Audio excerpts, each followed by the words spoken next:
السلام عليكم ورحمة الله وبركاته. كيفكم أحبائي طلاب الصف السادس؟ تحدثنا في الحصة السابقة عن مصادر المياه غير الاعتيادية. تحدثنا عن مياه الصرف الصحي المعالجة أو المياه العادمة. وحكينا بأنها المياه الناتجة عن الاستخدامات المنزلية والصناعية والزراعية، وحكينا بأن هذه المياه تكون تحتوي على ملوثات من مواد مختلفة. حكينا بأن هذه المياه تمر بثلاثة مراحل للمعالجة. المرحلة الأولى سميناها مرحلة المعالجة الفيزيائية. المرحلة الثانية مرحلة المعالجة الحيوية، والمرحلة الثالثة والأخيرة وهي المعالجة الكيميائية. حكينا بأن في نهاية عملية المعالجة مادة الحمأة اللي حكينا عنها، اللي هي بقايا مواد صلبة مترسبة بعد معالجة المياه، تجفف عن طريق أشعة الشمس وتجمع بعد ذلك وتستخدم كسمات عضوي، حيث أنها تستخدم لتخصيب الأراضي المزروعة بالأشجار الحرجية ووفق تعليمات البيئة والصحة. أما حديثنا لهذا اليوم يا سادس فهو عن المياه الرمادية.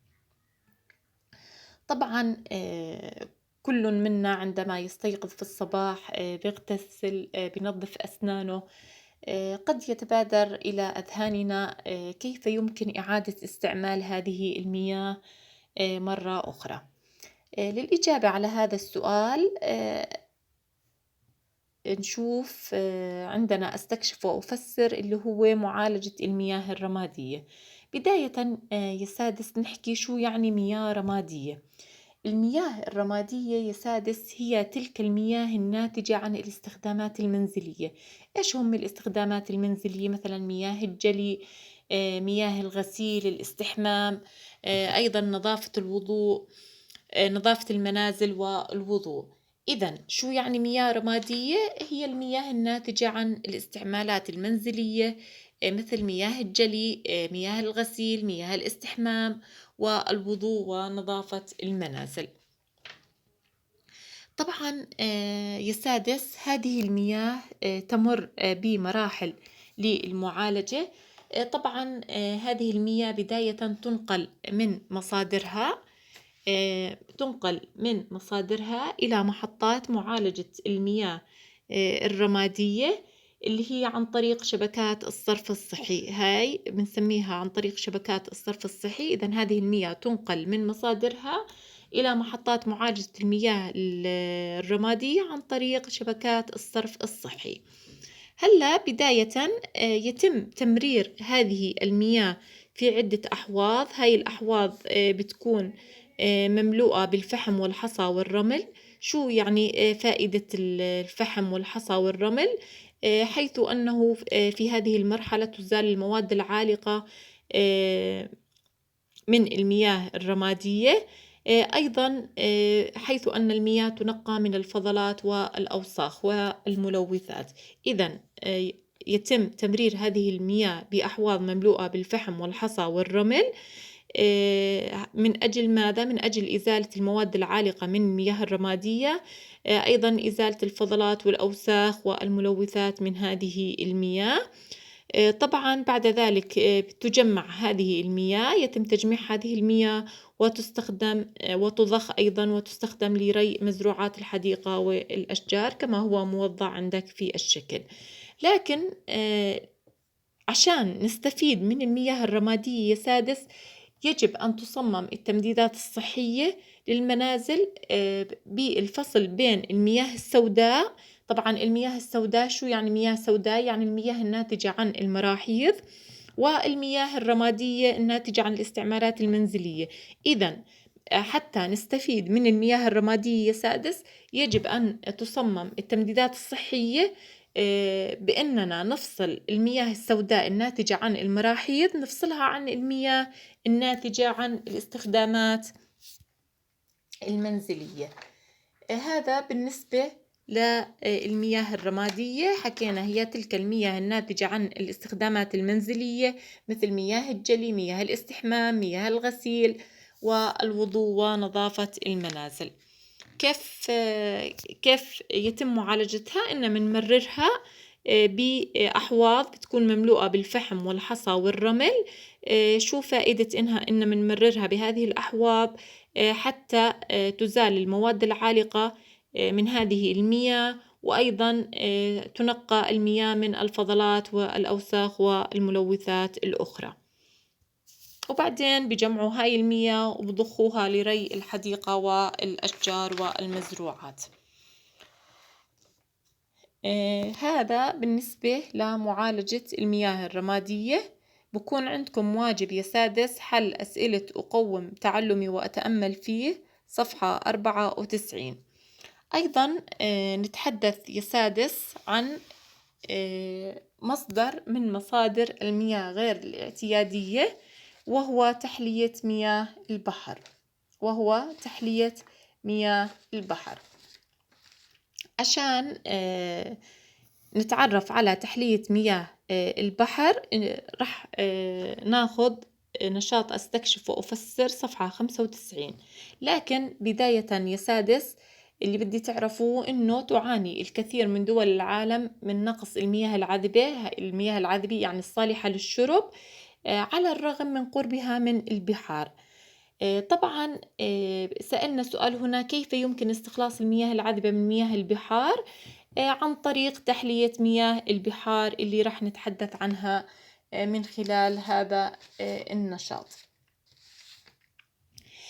نشوف عندنا المواد والأدوات اللازمة. عندنا وعاءان شفافان صغير وكبير كما هو موضع عندك في الشكل، هذا الوعاء الصغير وهذا الوعاء الكبير. قطعة نايلون شفاف، ماء مالح وحجارة صغيرة. هلا ضع كمية من الماء المالح، يمكن إضافة ملح إلى ماء الحنفية في الوعاء الكبير. بنضع ماء وملح في الوعاء الكبير هذا. ضع الوعاء الصغير داخل الوعاء الكبير في المنتصف. هلا بنضع الوعاء الصغير داخل الوعاء الكبير وبنغطيه بقطعة من النايلون الشفاف، طبعا بشكل محكم، يعني بنسكره من جميع الجهات، وبنضع الحجارة في الوسط. هلا بنخلي الوعاء الكبير مكشوف لأشعة الشمس وبنتركه لمدة يومين. هلا لو أزلنا الحجارة والكيس الشفاف بنلاحظ إنه هنا رح تتجمع بالوعاء الصغير، رح تتجمع مياه في الوعاء الصغير. لو تذوقنا طعم يعني هذا الملح عفوا طعم هذا الماء، بنلاحظ بأنه ماء غير مالح.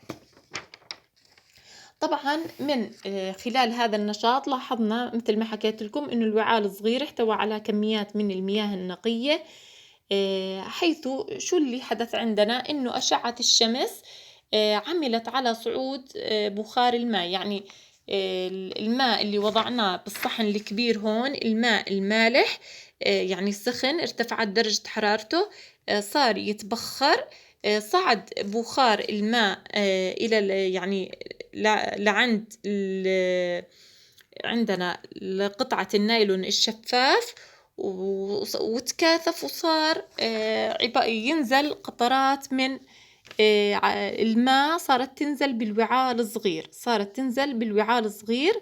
طبعا يعني هذا يشبه ما يحدث عند تحلية المياه المالحة. شو بصير عند تحلية المياه المالحة؟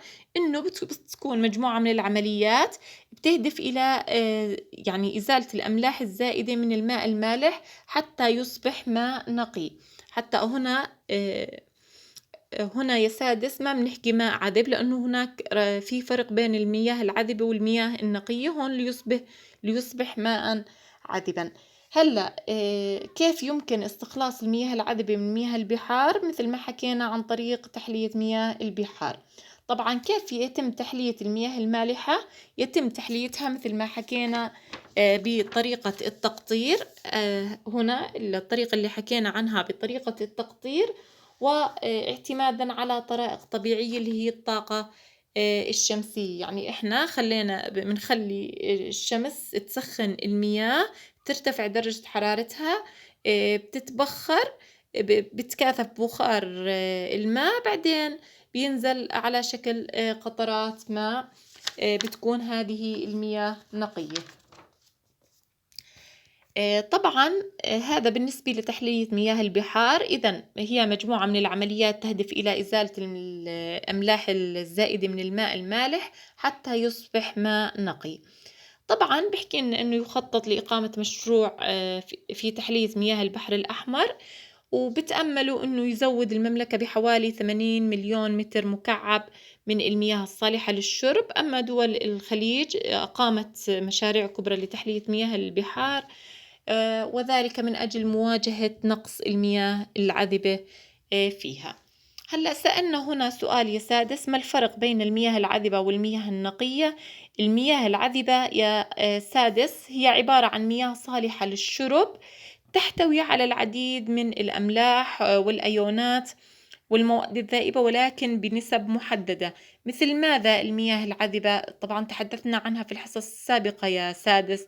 مثل مياه المستنقعات، مياه البرك، الأنهار، البحيرات، الجداول، أو اللي بتكون تحت الأرض اللي هي المياه الجوفية، مثلا الينابيع، هاي بنسميها مياه عذبة. إذا المياه العذبة هي مياه صالحة للشرب، تحتوي على العديد من الأملاح والأيونات والمواد الذائبة، ولكن بنسب محددة. أما لما بنحكي مياه نقية، بيحتوي فقط على مكون واحد فقط، وهو H2O. يعني المياه النقية هي المياه اللي بتتم فيها إزالة الملوثات من أجل غرض الشرب أو أي استهلاك بشري آخر. بهيك يا سادس بنكون أنهينا الدرس. بكون عندكم واجب أيضا حل أسئلة أقوم تعلمي صفحة 96، ويعطيكم العافية.